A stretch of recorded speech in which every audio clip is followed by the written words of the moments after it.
हर हर महादेव, हर हर महादेव। हर काशी विश्वनाथ भगवान शिव, जिनकी परम प्रिय शिव महापुराण की कथा हरदोई नगर में अग्रवाल परिवार द्वारा आयोजित इस पुनीत पावन कथा का लाभ लेने का सौभाग्य माघ महीने में हरदोई नगर वासियों को प्राप्त हुआ है।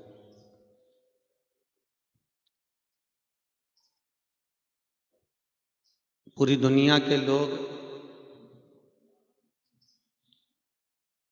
गंगा यमुना सरस्वती के संगम पर प्रयागराज में जा रहे हैं, पर मेरे भोलेनाथ स्वयं गंगा जी को लेकर हरदोई में ही आ गए। ये प्रभु की कृपा है।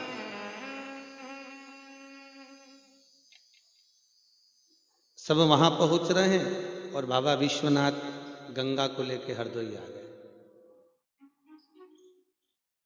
कुछ हरदोई वालों का प्रेम होगा भगवान शंकर से। वो कहते हैं ना, जिसको मनुष्य चुनता है वो संसद में जाकर बैठता है और जिसको भोलेनाथ चुनता है वो सत्संग में जाकर बैठता है।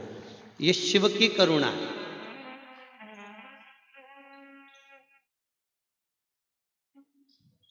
जनता चुने तब जाकर लोग संसद में पहुंचते हैं। और भगवान विश्वनाथ मेरा करुणा सागर, मेरा शिव, मेरा त्रिकालदर्शी, मेरा कैलाशी अविनाशी, मेरा महादेव अगर चुने तो वही शिव महापुराण की कथा में पहुंच पाता है।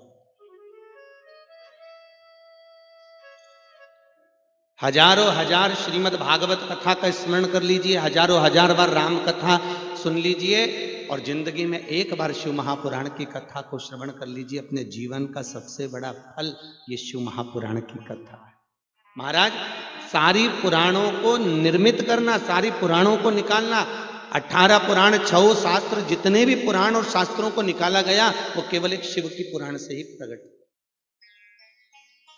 क्योंकि प्रथम वक्ता भी शंकर है और प्रथम श्रोता भी शंकर है। शिव वक्ता भी है और शिव श्रोता भी है।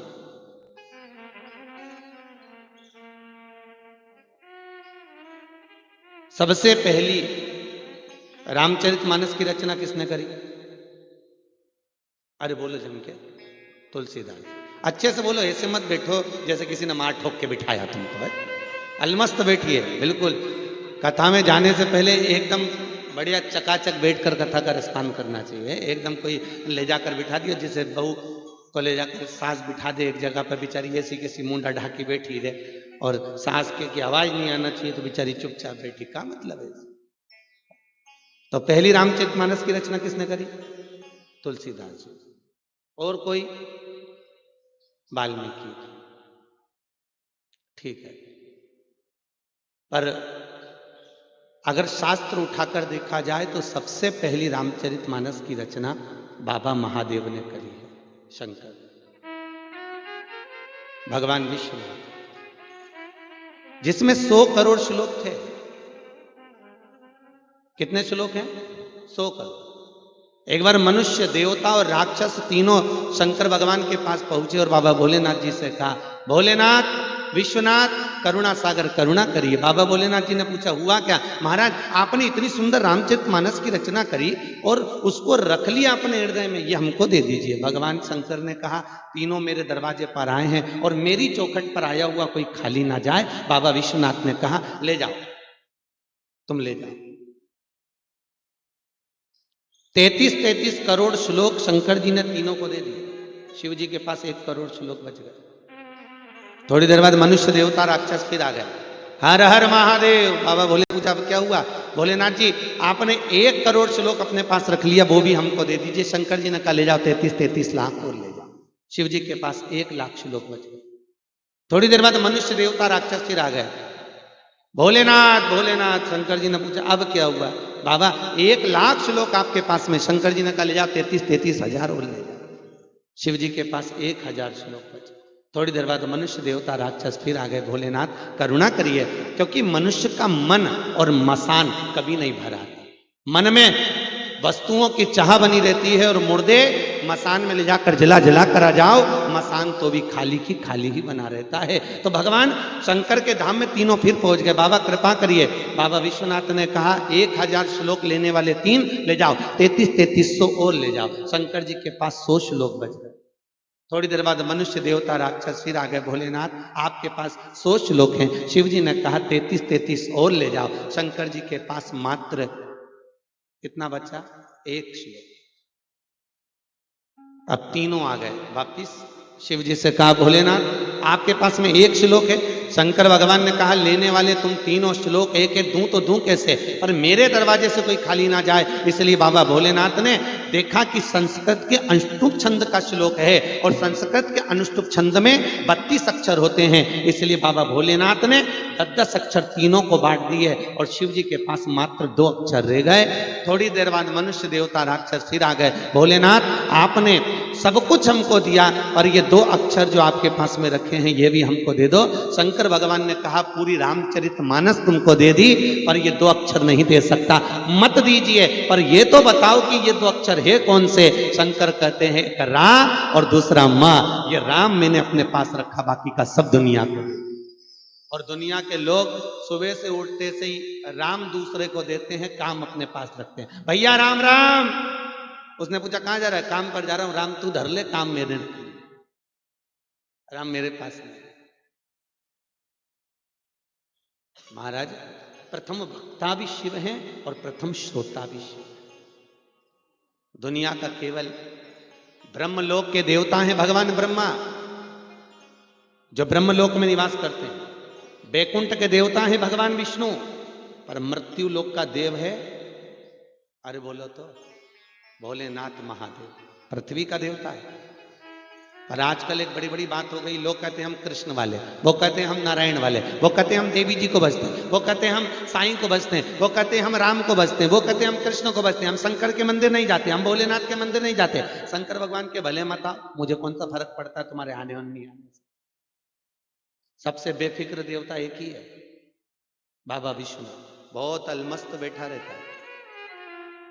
कई लोग कहते हैं बाबा तुम पर कोई पानी नहीं चढ़ाता, लोग तुम पे प्रणाम नहीं करते, लोग तुमको बेलपत्र फूल नहीं चढ़ाते, तुम फिर भी कल्याण। बाबा बोले चढ़ाए नहीं चढ़ाए मुझे कोई फर्क नहीं पड़ता, क्योंकि मेरे ससुर ने मुझको श्राप दिया है, दक्ष प्रजापति ने, कि हे शंकर तूने मेरा अपमान करा है, इसलिए तू शमशान में निवास करेगा।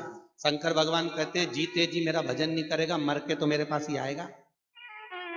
बेटा ऐसी गीली लकड़ी में पटकूंगा, 4 दिन तुझे ठंडा नहीं होने दूंगा। आ तो सभी बाबा अलमस्त है, चिंता नहीं है। जैसे लोग ब्रह्मा को भजे, विष्णु को भजे, शिव को नहीं भजे, उसी तरह जैसे लोग पड़ोस की काकी को प्रणाम करे, काकी जी आइए प्रणाम करो, नमन करो, सबको प्रणाम करे, पर घर की सास को कभी नहीं। सास बोले भी मत कर प्रणाम, मैं तो बैठी, तो प्रणाम करे तो ठीक, नहीं करे तो ठीक, मैं तो बैठी। अच्छा तुम पड़ोसन को कितना भी प्रणाम कर लो, पड़ोस वाली चाची को कितना भी तुम नमन कर लो, चाहे कितनी भी चाय कॉफी पिला लो, पर ईमानदारी से बोलो जायदाद का हिस्सा क्या पड़ोसन देगी? अरे बोलो तो जी जियो, अच्छे से बोलो हरदोई वालों देगी क्या? नहीं। जायदाद का हिस्सा कौन देगी? सास देगी। उसी तरह तुम ब्रह्मा को भजो, विष्णु को भजो, पर मृत्यु लोक का देवता इस पृथ्वी का अगर कोई देव है तो वो महादेव है। शंकर कहते हैं तो किसी का भी भजन कर ले, पर अंतिम समय में आना तो मेरे पास ही, भजना तो मुझे ही पड़े, पहुंचेगा तो तू मेरे पास ही, तब देखा जाए।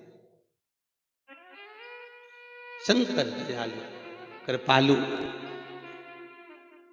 ऐसी कोई भूमि नहीं जहां पर शंकर नहीं, ऐसी कोई जगह नहीं जहां शिव नहीं। तलातल में, रसातल में, आकाश में, जलचर में, थलचर में, वायुचर में, हर जगह पर उसी का संचार है महाराज, हर जगह पर वही। ऐसा कोई भूमि, कोई स्थान नहीं बताया जहां शंकर नहीं। एक बार भगवान नारायण से भगवान शंकर ने कहा, नारायण बहुत दिन हो गए, आप हमसे मिलने के लिए नहीं आते, आप हमारे पास आते क्यों नहीं हो नारायण? नारायण कहते हैं, प्रभु में आने का तो बहुत मन करता है कि पृथ्वी पर आपसे मिलने के लिए आऊं, मेरा बहुत मन करता है। भगवान विष्णु बोले, इतना मन करता है कि मैं पृथ्वी पर आपसे मिलने के लिए आऊं, पर करूं तो करूं क्या? जब जब मैं पृथ्वी पर आता हूं और पृथ्वी पर पांव रखता हूं तो हर कंकर में मुझे शंकर नजर आता है, और कंकर में शंकर दिखे तो मैं चरण रखूं तो रखूं कैसे? भगवान विश्वनाथ ने कहा, तो तुम क्या हमसे मिलने के लिए पृथ्वी पर कभी नहीं आओगे? प्रभु तो आप बताओ मैं करूं क्या? भगवान भोलेनाथ ने कहा, नारायण एक काम करो, पांव रखने का काम ही खत्म कर दो, तुम कुछ ऐसे बन जाओ कि पांव रखना ही नहीं पड़े और तुम मेरे से चिपक कर रहो, तुम मेरे पास में पड़े रहो, तुम मेरे कण कण में रमे रहो, ऐसा कुछ कर दीजिए। बाबा भोलेनाथ ने तुरंत भगवान विष्णु से काम कहा कि आप एक काम करो, जिसके पांव नहीं होते वो बन जाइए। तो नारायण ने कहा, आप बता दो क्या बन जाऊं? शंकर भगवान बोले, आप सांप बन जाइए, सर्प बन जाओ।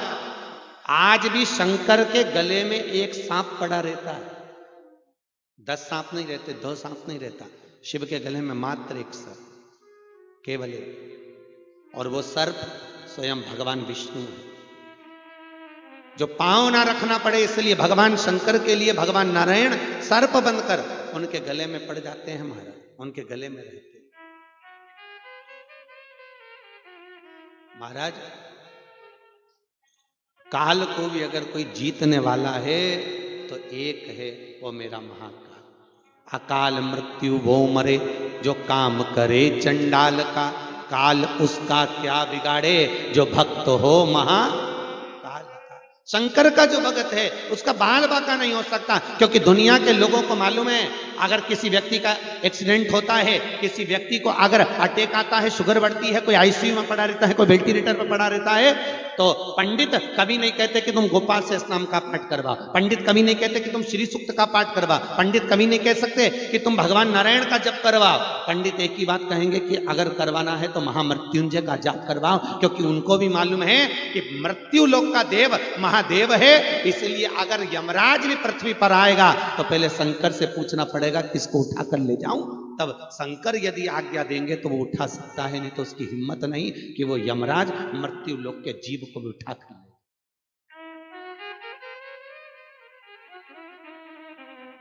मृत्यु लोक का जीव भी नहीं उठा सकता। इसलिए पूरे 24,000 श्लोक में 12 खंड में शिव महापुराण के एक एक 24,000 श्लोक में 12 खंड में एक एक संहिता में शंकर के एक एक उपाय बताए हैं कि क्या करने से क्या फल की प्राप्ति हो। महाराज शिव वो करुणा से, शंकर की उपासना मनुष्य को फल देती है।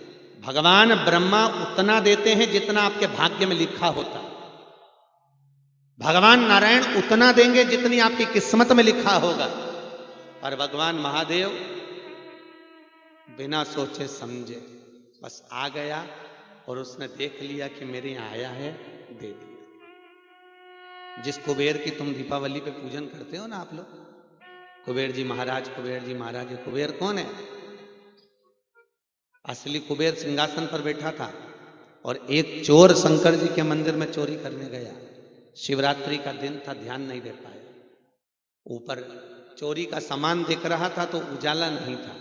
अपने तन के गमछे को, पिछोड़े को हेड़कर, त्रिशूल में लपेटकर, दिए से आग लगाकर चारों तरफ रोशनी कर कर देख रहा है कि चोरी का सामान कहां है, चोरी की वस्तु कहां है। शंकर जी के मंदिर में जब वस्त्र को जलाकर अपने तन के वस्त्र को घुमाकर दिख रहा था, तब बाबा भोलेनाथ प्रकट हो गए।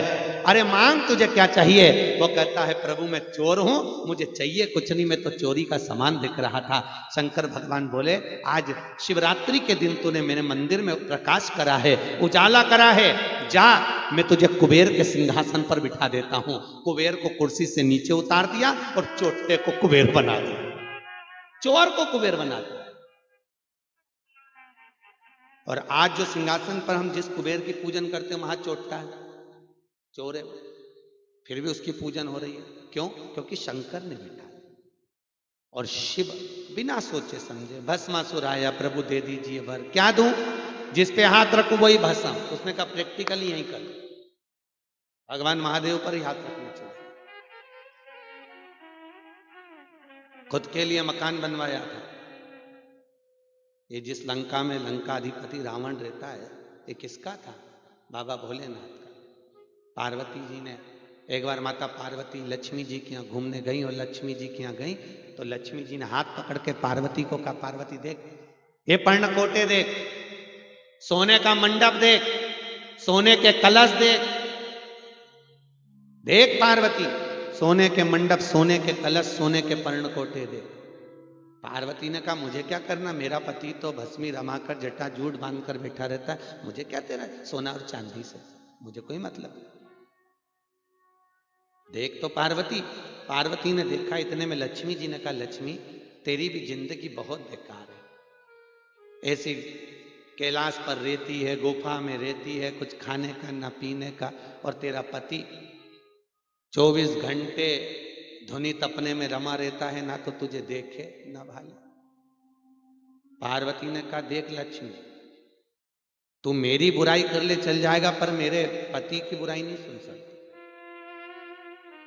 अरे सुन तो सही, फिर बुराई करी। बार बार जब माता पार्वती ने बुराई करी, क्रोध आ गया। लक्ष्मी जी ने जैसी बुराई करी, पार्वती को क्रोध आया और माता पार्वती वहां से निकल कर चली गई और जाकर भगवान महादेव के पास एकदम धमक कर बैठ गए। भगवान शंकर समझ गई अपनी सखी के साथ में आई, सहेली के साथ। अभी तो गई थी बेस्ट फ्रेंड से मिलने और अभी आई है और एकदम धमक कर बैठी है। शंकर जी जान गए जरूर कोई बात है। बाबा भोलेनाथ जी बोले नहीं। पार्वती जी और पास में खसकी, शंकर भगवान थोड़े दूर खसा कर। जब माताओं को क्रोध आए तो पतियों से निवेदन है चुप बैठे रहे संत, क्योंकि बोलेंगे तो 4 सुनना पड़ेगा, इसलिए एकदम चुप बाबा भोलेनाथ। पार्वती जी और खसकी, भोलेनाथ और खसक गए। इतने में पार्वती जी ने हाथ में एक लोटा पानी भरा, शंकर जी पे चढ़ा दिया। विश्वनाथ बोले, आज क्या बात है पार्वती, शाम पड़े पानी चढ़ा रही है? पार्वती जी बोली, प्रभु शादी के 23 साल हो गए पर तुमसे कभी कुछ नहीं मांगा। भगवान भोलेनाथ जी बोले, अब मांगने तो वाली है। शादी के 23 साल हो गए पर आपसे कुछ नहीं मांगा। भगवान विश्वनाथ ने कहा, मांग ले, अब क्या चाहिए तुझको, बोल। पार्वती जी कहती है, प्रभु एक सोने का महल बनवा दीजिए, और इतना सुंदर महल हो कि बैकुंठ उसके आगे फीका दिखे। भगवान भोलेनाथ ने कहा, ठीक है, पर ये बता, अपन तो कैलाश पे रहते हैं भस्मी रमाकर जटाजूट बांधकर, तो अपने को सोने के महल की जरूरत क्या? पार्वती जी कहती है, आपसे तो बस एक महल मांगा है ना, आप बस बनवा दो। विश्वकर्मा जी को बुलाया शंकर भगवान ने। इतने में पार्वती जी बोली, अब आप शांत रहिए, मैं बता दूंगी कैसा बनाना, बस एक बार सुनार की दुकान पे ले जाके बिठा दो, फिर पति चुप, बाकी की इसकी आवाज जा। फिर पति नहीं पहुंचा। विश्वकर्मा जी आ गए। विश्वकर्मा जी ने कहा, बोलिए भोलेनाथ क्या चाहिए? शंकर भगवान ने कहा, हमारी पत्नी बता रही है ऐसा महल बना दीजिए। पार्वती ने कहा, बीच समुद्र में सुंदर अति रमणीय सोने का महल बनवाओ, जिसकी ईंट भी सोने की हो और सोने के वृक्ष लगे हो, सोने की लताएं लगी हो, सोने के कलश, सोने के मंडप, ऐसा महल बना दो। विश्वकर्मा जी ने बना दिया, बैकुंठ से सुंदर, बैकुंठ से सुंदर बना दिया। अब पार्वती जी ने शंकर जी से कहा, महल तो बन गया, अब मकान का मुहूर्त करवा।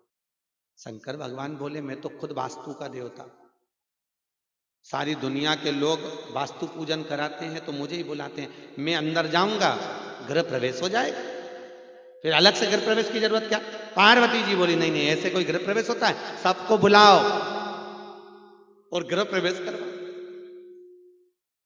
शंकर भगवान समझ गए इसकी बेस्ट फ्रेंड को बुलाने की तुक में है और उसी को दिखाना है।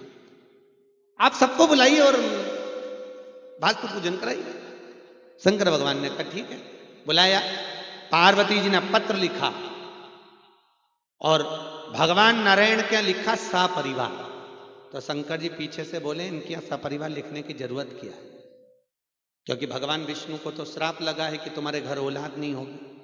जब नारायण को श्राप लगाए औलाद नहीं होगी तो उनके यहाँ औलाद है नहीं, दोनों जनी है, लिख दे श्रीमान श्रीमती, नहीं नहीं साफ परिवार, भूले से अगर एक आध रह गया तो कम से कम सब आ तो जाएंगे। पत्र दिया नारद जी को लेकर भगवान विष्णु के भेजा, नारायण के हाथ में पत्र लगा, नारायण के हाथ में जैसे ही पत्र लगा तो नारायण ने पूछा क्या हुआ, तो कि शंकर जी के मकान का मुहूर्त है। इतने में भगवान नारायण तुरंत बोले लक्ष्मी तैयार हो, जिंदगी में पहली बार महादेव ने अपने लिए कुछ बनवाया, जल्दी चलो। लक्ष्मी जी बोली मेरे तो सिर में दर्द है, क्योंकि लक्ष्मी जी समझ गई महल बनवाया होगा तो जोरदार बनवाया होगा और मुझे दिखाएगी। तो लक्ष्मी जी बोली मेरे तो सिर में दर्द है। भगवान बोले, नारायण बोले लक्ष्मी शंकर जी क्या पहली बार तो कोई काम पड़ा, चलो तैयार हो जल्दी से। लक्ष्मी जी को तैयार होकर गरुड़ पर चढ़कर भगवान नारायण निकले। इतने में विश्रवा ऋषि भगवान शंकर से बोले विश्रवा जी जल्दी करिए, मुहूर्त निकल रहा है मकान का, जल्दी करो। तो भगवान शंकर बोले चलो पार्वती चलिए जल्दी से, मुहूर्त निकल रहा है। पार्वती जी बोली चलने को तो चलो पर मेरी सहेली नहीं, सहेली का इंतजार करा। जैसे ही पार्वती जी ने लक्ष्मी जी को देखा प्रसन्न हो गई, बस 5 मिनट में चल रही, और जैसे ही लक्ष्मी नीचे उतरी, लक्ष्मी जी का हाथ पकड़कर पार्वती जी ने कहा देख लक्ष्मी, सोने के पर्ण कोटे देख, सोने के महल देख, सोने का मंडप देख, सोने के कलश देख, और सुन लक्ष्मी तेरे को शर्म नहीं आती, दोनों पति पत्नी मिलके एक ही पक्षी पे चढ़ के आ गए, ए बेचारे के प्राण लोगे क्या कि दम निकालोगे। इतने में तुरंत लक्ष्मी जी ने कहा तू मेरे पति के लिए अपशब्द मत बोल। पार्वती जी बोली तू बोली तब, तू भी तो बोली थी। इतने में दोनों जो झगड़ने के लिए बैठने ही वाली थी, इतने में शंकर जी ने पार्वती का हाथ पकड़ा, ले जाकर पूजन में बिठाया और लक्ष्मी जी को नारायण लेकर गए। पूजन होते से ही भगवान शंकर के मन में आया अभी तो मकान बन के तैयारी हुआ है और इतना विवाद चालू हुआ है, अगर इसमें रहना चालू कर दिया तो कितना विवाद होगा। शंकर भगवान ने तुरंत ऐसी लीला रची कि विश्रवा जी की जमाई लेते लेते विश्रवा जी के सिर पे हाथ रख दिया। अब विश्रवा ऋषि ने जैसे ही पूजन कराई, और पूजन कराने के बाद शंकर भगवान ने कहा मांगो विश्रवा जी क्या चाहिए। विश्रवा जी बोले महाराज जी आपसे क्या मांगू, मांगू तो माता पार्वती से, क्योंकि महल तो उन्हीं का। पार्वती जी ने कहा महल को तो देखना ही मत ही, पहले ये बताओ चाहिए क्या, तुम्हें दें क्या। विश्रवा जी पहले मां पहले ये बताओ, सौगंध खाइए भोलेनाथ की कि जो मांगूंगा देना पड़ेगा। पार्वती ने कहा आज मेरे मकान का मुहूर्त है, इतनी प्रसन्न हूं, मांग तुझे क्या चाहिए मांग। विश्रवा जी ने कहा मां मुझे ये महल बहुत अच्छा लग रहा है, ये दे दीजिए। पार्वती जी आंख में आंसू भरकर बोली जिंदगी में पहला तो बनवाया था, दुनिया वालों के लिए ढेरों बनवा दिया पर खुद के लिए कभी कुछ नहीं बनवाया।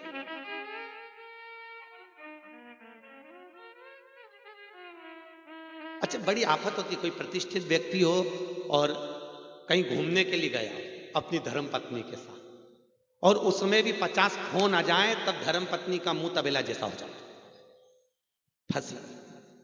अब तो बंद कर दो, स्विच ऑफ कर दीजिए, थोड़ी देर बैठे हो मेरे साथ में, अपन घूमने के लिए आए, अपन आनंद के लिए आए, और उसमें भी तुम लेकर बैठे हो। अब माता पार्वती को क्रोध आया। माता पार्वती ने बोला जिंदगी में तो एक तो महल बनवाया और ऊपर से वो भी विश्रवा जी ने मांग लिया। आंखों में आंसू भरकर पार्वती जी रोती रोती बोली मैं तुझे श्राप देती हूँ, आग लगे इस महल में, कोई दिया जलाने वाला नहीं बचेगा, मेरा महल तूने रखा। और वही हुआ, वो विश्रवा जी ने लंकाधिपति रावण को दिया, उसमें आग भी लगी और दिया जलाने वाला भी। महाराज बिना सोचे समझे दे ले जाओ, क्योंकि महादेव है, देव अधिदेव महादेव। जो अमृत पीते हैं वो देव हैं, और जो विष पिए वो महादेव है, स्वयं देने वाला। ले जाओ, तुम्हें क्या चाहिए। कितना सुंदर प्रसंग है साहब। दुनिया के लोग यहां वहां भटकते हैं, शिव महापुराण में लिखा है ऐसी कोई बीमारी नहीं जिसकी इलाज शिव महापुराण में नहीं। ऐसा कोई रोग, दुनिया के लोगों को आजकल एक बड़ी बीमारी हो गई कैंसर, डॉक्टरों के पास जाते हैं, इलाज करवाते हैं।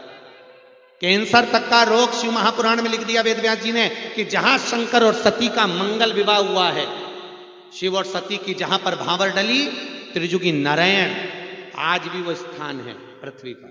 केदारनाथ जी से गौरीकुंड आइए वापस नीचे, गौरीकुंड से 12 किलोमीटर लेफ्ट में जाइए, त्रिजुगी नारायण है जहां सती और शिव की भांवर डली थी। आज भी शंकर और सती के विवाह की अग्नि वहां पर प्रकट है। आज भी वो आग आज तक लगी हुई है जिसके भांवर ली थी शंकर और सती ने। माता सती के चलने से सती माता की एड़ी से 7 कुंड हो गए थे।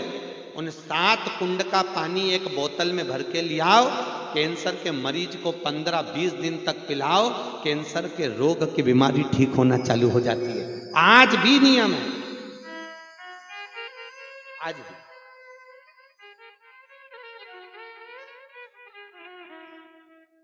महाराज गीता प्रेस गोरखपुर वालों ने कथा करवाई गोरखपुर में, श्री हनुमान प्रसाद जी पौद्धर की स्वर्ण जयंती महोत्सव के उपलक्ष्य में। उन्होंने कहा गुरुजी गीता प्रेस के द्वारा कैंसर हॉस्पिटल चल रहा है, आप चलिए। देखने गए, मरीजों से मिले। अग्रवाल जी वहां पर अध्यक्ष हैं गीता प्रेस, कोई गोयल जी करके हैं अध्यक्ष।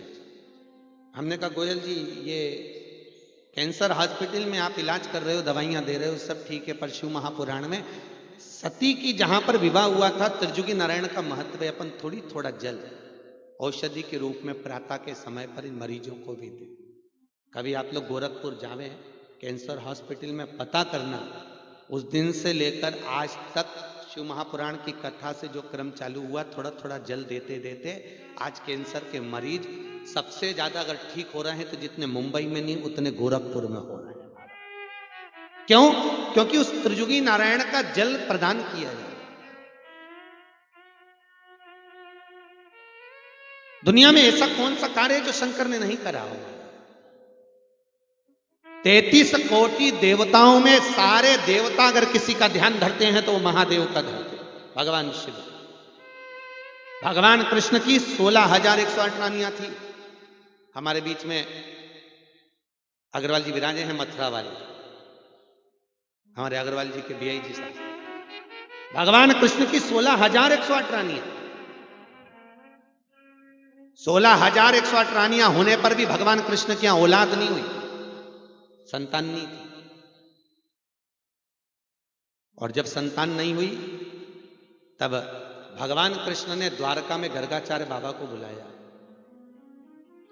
और द्वारका में गर्गाचार्य जी को बुलाकर पूछा, गर्गाचार्य जी आप बताइए कि मेरे यहां औलाद नहीं है, मैंने एक विवाह नहीं 16,108 रानियों से विवाह करे पर मेरी यहां औलाद नहीं हुई। गर्गाचार्य बाबा आप कृपा करिए, हमको बताइए हमारे यहां औलाद कैसे होगी। तब भगवान गर्गाचार्य ने भगवान कृष्ण से कहा, कन्हैया एक एक रानी के साथ में 11-11 दिन तक शंकर भगवान का अभिषेक करो।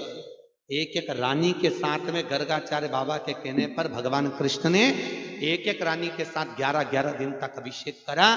तब भगवान शंकर प्रसन्न हुए। शंकर जी ने कहा, कृष्ण तुमने एक एक रानी के साथ मेरे 11-11 दिन तक अभिषेक करा है, जाओ मैं तुम्हें वर प्रदान करता हूं कि तुम्हारी एक एक रानी से 11-11 औलाद हो।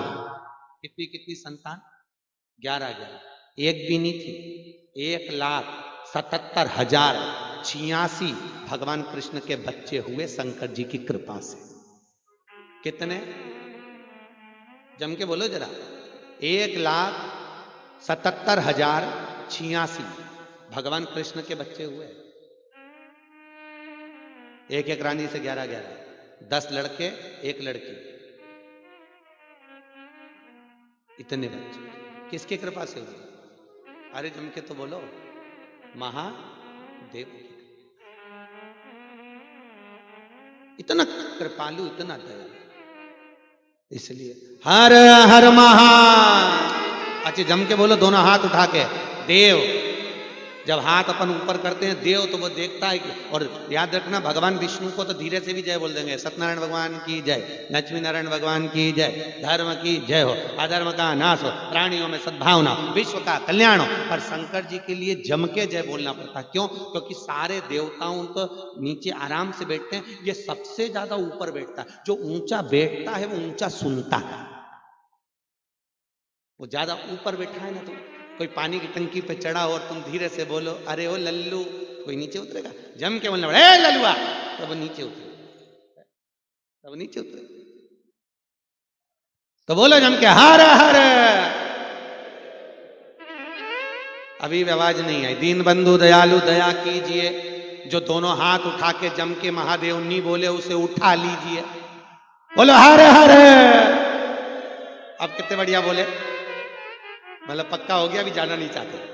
ऐसे भी शंकर की कथा में बैठे हो, तुम्हारा अब कुछ बिगड़ने वाला नहीं है, पक्का हो गया, घबराने की जरूरत नहीं है। भगवान